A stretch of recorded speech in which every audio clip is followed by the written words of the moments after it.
Dans le Maine-et-Loire, une jeune femme menacée se cache sous un lit pour échapper à son assaillant. Qui la poursuit et pour quelle raison? Réfugiée dans sa cachette de fortune, a-t-elle réellement une chance d'échapper à l'individu armé qui la suit?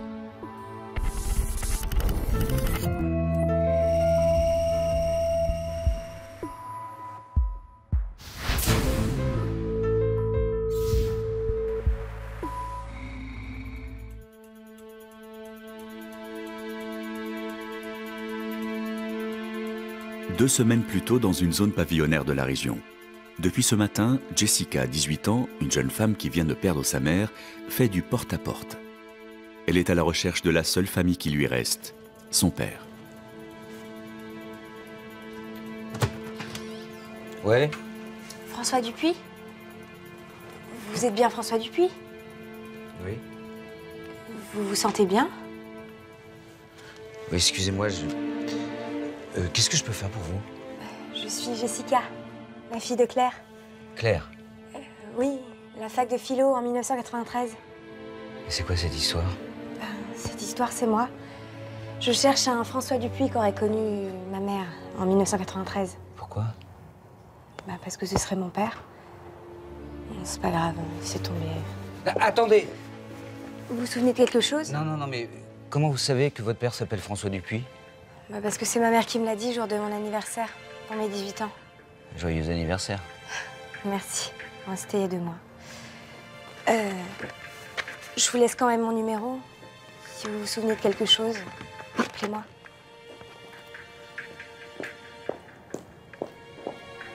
Joyeux, ça m'a fait un choc. La ressemblance était frappante. Les yeux surtout. Les expressions aussi, l'allure. Elles auraient pu être sœurs. J'avais beau savoir que c'était pas Ségolène. J'ai été bouleversé. Ségolène, c'est la fille décédée de François. Et s'il est si troublé, c'est que cette rencontre avec la jeune femme tombe à un moment particulier de sa vie et de celle de sa femme, Sarah. T'as prévu quelque chose demain soir? Ouais, je suis de garde aux urgences. Et l'anniversaire de Ségolène? T'as oublié? Non, j'ai pas oublié l'anniversaire de ma fille. Ouais, mais t'as pris ton jour de garde ce soir-là. Tu veux faire quoi? Ouvrir du champagne, sortir des cotillons, inviter ses petits camarades? Ben non, on aurait pu se réunir tous les trois, ensemble, penser à elle. Ça la ramènera pas. Comment tu peux l'oublier? Jamais j'oublierai ma fille, elle fait partie de moi. Et Ségolène a disparu pour toujours. Et ça ne sert à rien de remuer le couteau dans la plaie.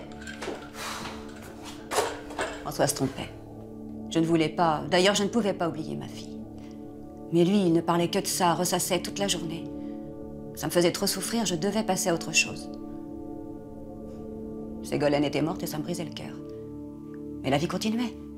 Et on se devait de porter nos regards vers demain pour notre fils. Depuis ce drame, Paul, le fils de François et Sarah, a beaucoup de mal à communiquer avec son père. Il a même plutôt tendance à l'éviter.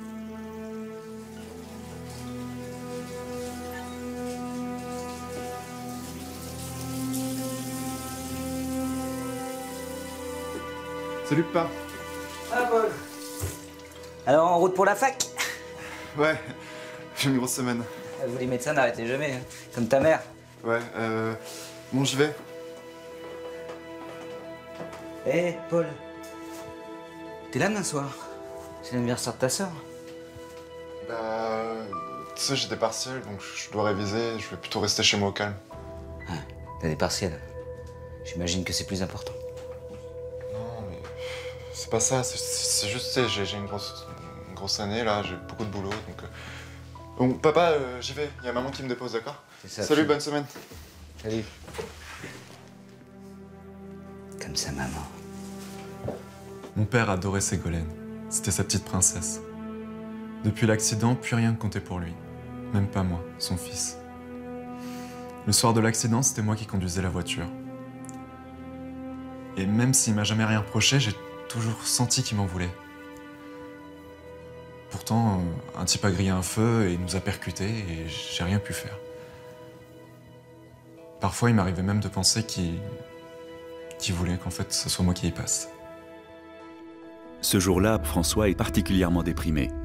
Seul face aux souvenirs de sa fille disparue et incompris des siens, il va se raccrocher à une chimère.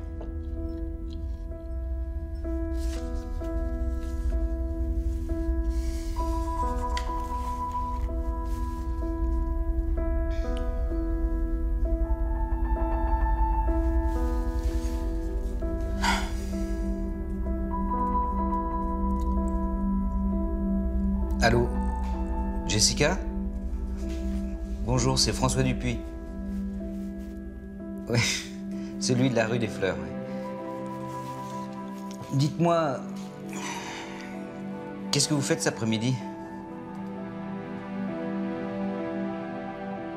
Rendez-vous est pris, quelques heures plus tard, dans un parc des environs. Finalement, ça vous est revenu? Quoi donc? Bah Claire, ma mère. J'y ai repensé après votre visite. Et vous l'avez connue? Il faut dire ça, oui. C'est vrai? Vous êtes le François que je cherche? C'est vous, mon père? Merci. Merci de me l'avoir dit. Non, non, te mets pas à pleurer parce que moi je veux pleurer aussi. Mais j'avais tellement peur de ne pas te trouver. Et puis maman qui arrêtait pas de me dire que t'étais mort. Et en fait, tu réapparais le jour de mes 18 ans, alors... Tu m'as tellement manqué. Toi aussi, tu m'as manqué, ma puce. Tiens, essuie ton nez. Tu savais pour moi? Non, mais c'est encore mieux, c'est comme un cadeau. Regarde-toi. T'es tellement jolie. Ce jour-là, je sais pas ce qui m'a pris. Je savais que c'était pas bien ce que je faisais. Que la petite, ça pouvait la détruire. Mais j'ai écouté que ma souffrance. Pour moi, c'était inespéré. C'était comme si je retrouvais une fille. Ma fille. Je savais bien que c'était pas Ségolène. Je suis pas fou. Mais j'avais envie d'y croire, moi aussi. Alors oui, ce jour-là, j'ai commencé à mentir. Bien loin de se douter de ses mensonges, Jessica se sent de plus en plus à l'aise avec ce nouveau père. Elle a craqué et elle m'a dit que t'étais vivant. Très vite, elle se confie à lui. Tu sais, je lui en veux quand même un peu à maman de m'avoir menti. C'est sûrement pour te protéger. Tu parles, elle avait honte. Elle m'a toujours dit que t'étais mort et en fait, t'étais même pas au courant. Tu sais, les parents, on n'est pas parfaits. Tu comprendras ça plus tard. T'as des enfants? Oui, j'ai un fils, Paul. Et toi, t'habites où maintenant? J'ai trouvé une chambre dans le centre. Et puis je travaille dans un bar. Et tes études? Bah, j'avais d'autres priorités. Elle me faisait tellement penser à Ségolène. Pas seulement physiquement. Comme elle, Jessica était entière, impulsive. J'avais tellement envie de la protéger. Ça faisait longtemps que je m'étais pas senti aussi bien. J'avais qu'une trouille. Qu'elle apprenne la vérité.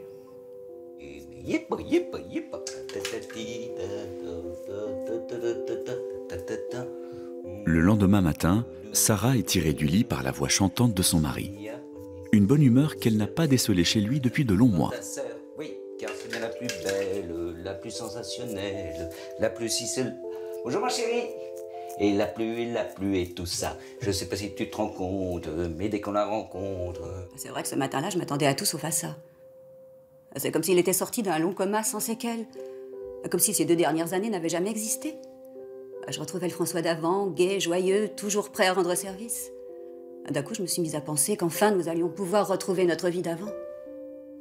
Sarah n'en demeure pas moins intriguée par ce revirement soudain d'humeur. Je te sers un petit café. Oui, merci.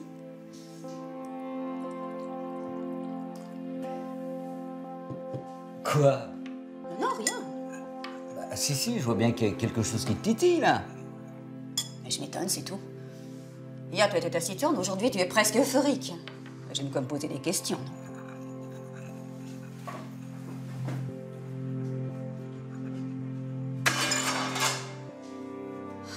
Ça, c'est toi tout craché, t'as toujours quelque chose à me reprocher. Hein? Quand je dis rien, tu me reproches de faire la gueule. Et puis là, aujourd'hui, ça va bien? C'est pas normal. François, s'il te plaît, pas à moi. Reconnais que c'est légitime, non? Bah non, justement, non. Tu sais quoi? C'est mieux que tu sois de garde ce soir. Allez, salut!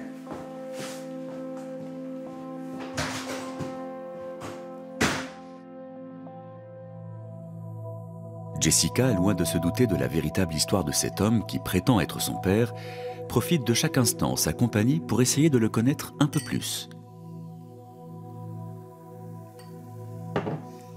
À nos retrouvailles? À toi. Dis-moi, je me demandais... comment ça se fait que tu sois devenu garagiste? Bah, comme beaucoup de gens, j'ai repris l'affaire de mon père. Après des études de philo? Non. Enfin si, après les études, j'ai pas trouvé de boulot. Alors il y avait le garage, voilà. Et t'as jamais regretté Platon, Socrate, tous ces génies pleins de sagesse? Si, bien sûr. Mais qu'est-ce que tu veux, hein? La raison l'a emporté. Ah, j'avais beau me dire que j'allais lui faire du mal, que j'avais pas le droit, je continuais. C'est simple, je pouvais pas m'arrêter. Cette sensation, ce bonheur d'être avec elle, c'était comme une drogue. J'étais prêt à tout, même au pire. Comment François va-t-il réagir si la vérité éclate?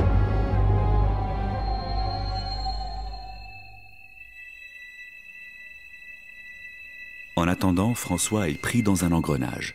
Il ment, et pas uniquement à Jessica. Tiens, t'es là, toi? Tu fais pas de garde ce soir? Si, mais il n'y avait pas grand monde. Pas grand monde aux urgences. Et toi, t'étais où? Je me sentais seul. Je suis sorti boire un coup en ville. C'était bien. Ah, c'est rigolo, hein. Tu sais ce que c'est que les bars, hein. Les gens ils parlent comme ça. Je suis fatigué, moi je vais me coucher. En vérité, je m'étais fait remplacer. Ces sautes d'humeur ces derniers temps m'inquiétaient.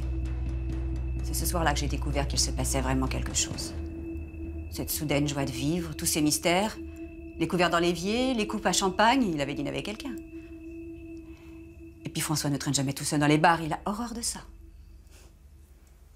Il me mentait, ça crevait les yeux.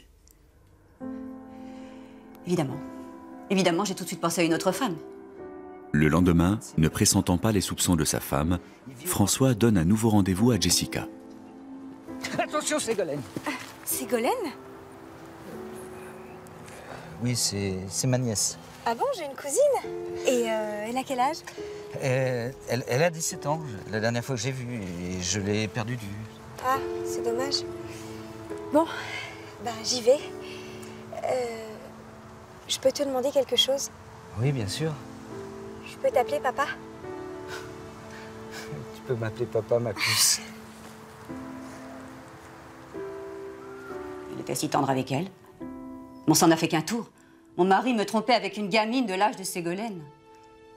J'avais pas envie d'entendre cette explication. J'ai fait mes valises et je suis partie.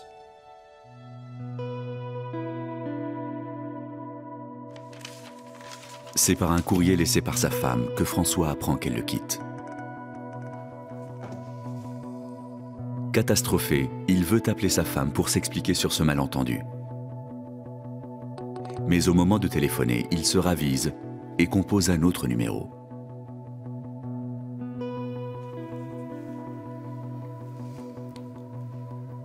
Allô, ma puce, c'est papa. Sarah m'aurait forcé à tout dire à Jessica. Et là, je l'aurais perdu. Elle m'en aurait voulu horriblement. J'ai fait mon choix. J'ai préféré laisser partir ma femme que renoncer à Jessica. Mais à partir de ce moment, je pouvais plus revenir en arrière. En revanche, Paul, lui, est bien décidé à raisonner son père. Alors dis-moi, qu'est-ce que c'est que cette histoire d'urgence? Tu dois t'en douter, non? Bon. Maman est à la maison, elle m'a tout raconté. Tout ce que je peux te dire, c'est qu'elle fait fausse route. Mais ses yeux lui ont dit le contraire. Elle t'a vu avec cette fille, papa. Et alors? Combien même j'étais avec cette fille, ça fait pas d'elle ma maîtresse, non? Bon, écoute, je vais pas me mêler de vos histoires de couple. Mais je pense que vous devriez vous parler, tu crois pas, non? Puis en plus, si c'est vrai, ça devrait être encore plus facile. Ok, je vais l'appeler.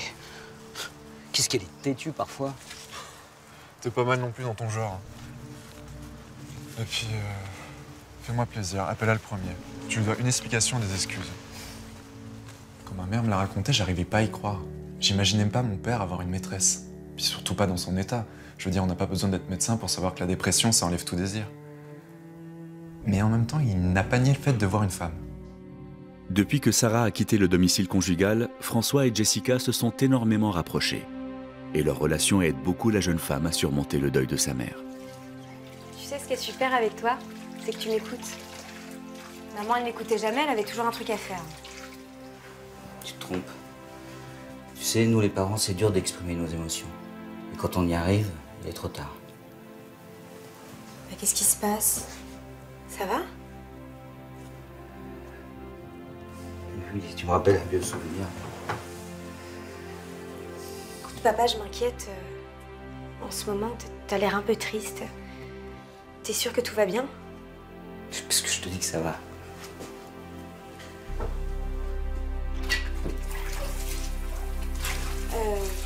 Les toilettes sont où? À l'étage, ma puce. Ok.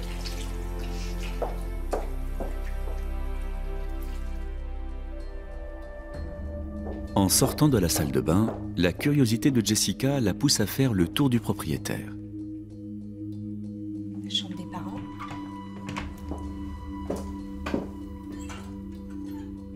La chambre du fiston.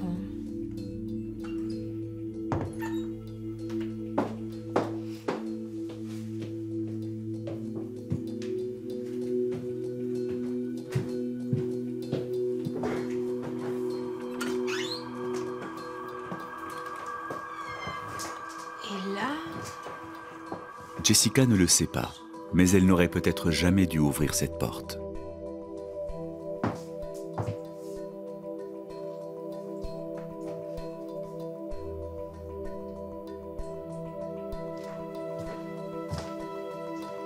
Qu'est-ce que tu fais là? J'ai entendu du bruit, alors je suis rentrée. T'as rien à faire ici. T'as une fille? Ça te regarde pas. Mais je comprends pas pourquoi tu m'en as pas parlé. Je t'interdis, tu m'entends dehors! Non mais ça va pas, qu'est-ce qui te prend? T'as tout gâché, tout. Allez, sors d'ici! C'est pas elle qui a tout gâché, c'est moi. Je me doutais qu'elle découvrirait la vérité. Pourtant, j'ai pété les plombs. J'étais désespéré. Ségolène morte, ma femme partie, mon fils qui me tournait le dos. Et maintenant, Jessica. J'ai perdu pied. François perd pied et il n'est pas le seul. Un peu plus tard, dans l'appartement de son fils.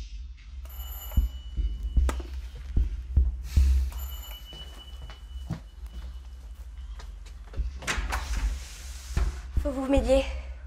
Mais vous ressemblez à... Oui, je sais, je ressemble à votre sœur. Ça va pas du tout, il faut que vous m'aidiez. Vous manquez pas d'air. Et comment vous avez eu mon adresse? Bah, c'est François qui me l'a dit au détour d'une conversation. Jessica vient chercher des réponses. Pourquoi François, qu'elle pense être son père, est-il si mystérieux à propos de sa demi-sœur, qui lui ressemble tant? Mais Paul n'est pas d'humeur à lui répondre. Forcément, je savais déjà qui c'était. La copine de papa, celle qui ressemble à Ségolène. Ma mère s'était pas trompée. Et elle osait se pointer chez moi comme ça, mais j'aurais pu l'étrangler, cette fille. Paul va-t-il tenter de mettre sa menace à exécution?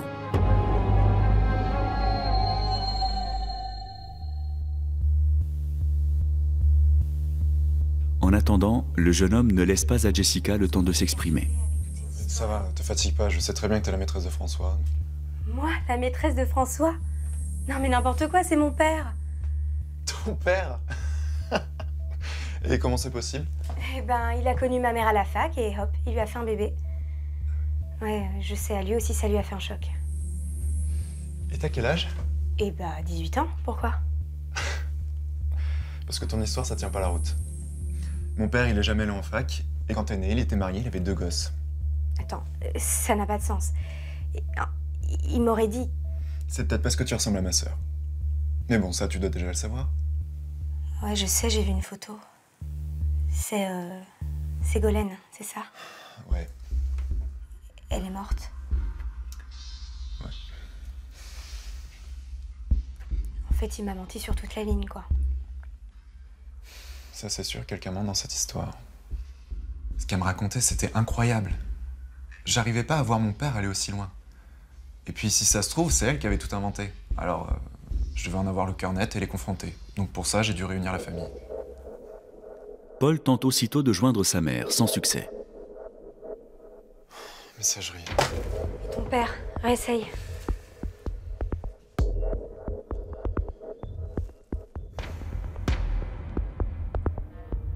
Toujours coupé. Bon, je réessaye ma mère. Non, on a assez perdu de temps, on y va.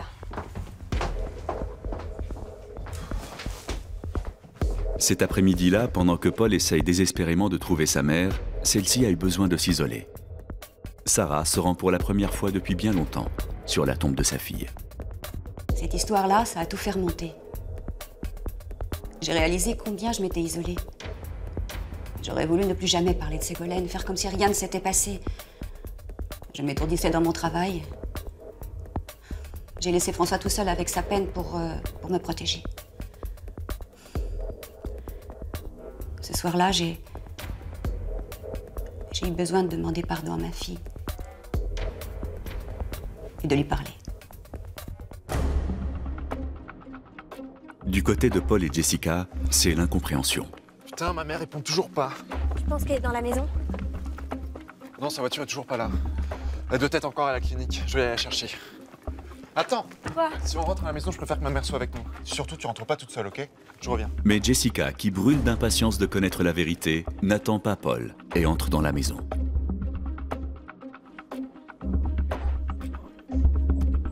Mais une poignée de secondes plus tard...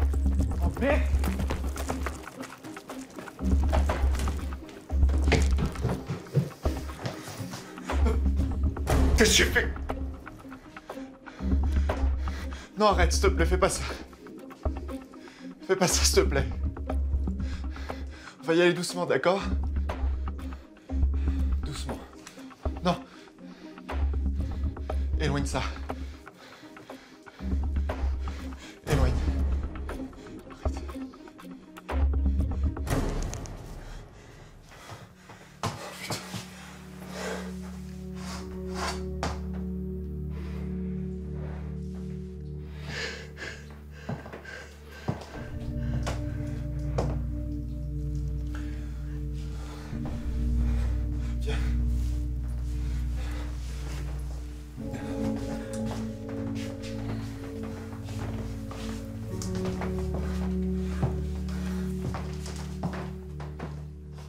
Jessica? Oh putain.